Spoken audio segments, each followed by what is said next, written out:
I'm Tom Baker, this is Chasing Cars. Behind me is the next generation Volkswagen Tiguan, the third gen Tiguan, which will be on its way to Australia in 2024. Now the Tiguan is one of the most popular and important models in Volkswagen's lineup in Australia. It is their mid-size SUV player, and I'm going to be able to tell you a few things about it in today's walk around. Now, this is a camouflage car, to put it absolutely obviously. We're in Munich, where Volkswagen is unveiling a few of their plans for the coming few years, and the Tiguan will remain an important part of the stable as a petrol and hybrid version of their sort of family motoring offer. There will be the ID4 and the ID5 on the electric side of the ledger.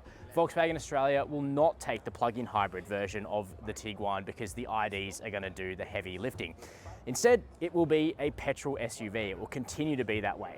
And Volkswagen Australia say that the 162 TSI and R versions of the Tiguan back in Australia are contributing about 60% of volume for this SUV. So you can expect to see powerful petrol models continuing to be a major part of the lineup for the Tiguan. So what can we see beneath this camo? So the Tiguan will grow a little bit in size, but it's not getting that much bigger. That's because we think that Volkswagen is going to supplement the Tiguan with a larger three-row SUV in Australia in the coming years. It won't be as big as the US market Atlas. It'll be more like the Tiguan Allspace is today.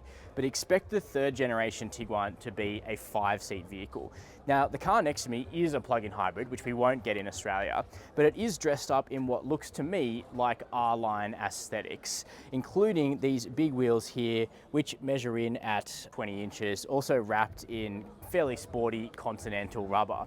Now, inside the Tiguan, it's interesting. We've got R-line bucket seats, so it is in fact an R-line, and we've got a huge touchscreen protruding out of the dash. Now on the steering wheel, we've actually got physical controls, and of course, that's been a bit of a complaint among the media and some buyers with Volkswagen over the last couple of years. Now that screen is bigger, we've got illumination for the climate controls, another bugbear that people have had with this car.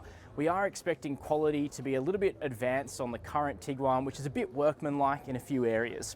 In terms of what this car actually is underneath, we have the MQB Evo platform here. So the latest development of MQB, it's sort of half a step ahead compared to the current Tiguan when it comes to the platform. It can still only take 4-cylinder engines. So in Australia, you can expect to see a lineup including R version perhaps in the coming years, that mainstream sporty version like a 162 kilowatt, which is very popular today, and then probably a lower end 110, 140 kilowatt version later on. But at launch, probably expect to see the Tiguan arriving maybe the latter part of 2024, focusing on the high performance models first.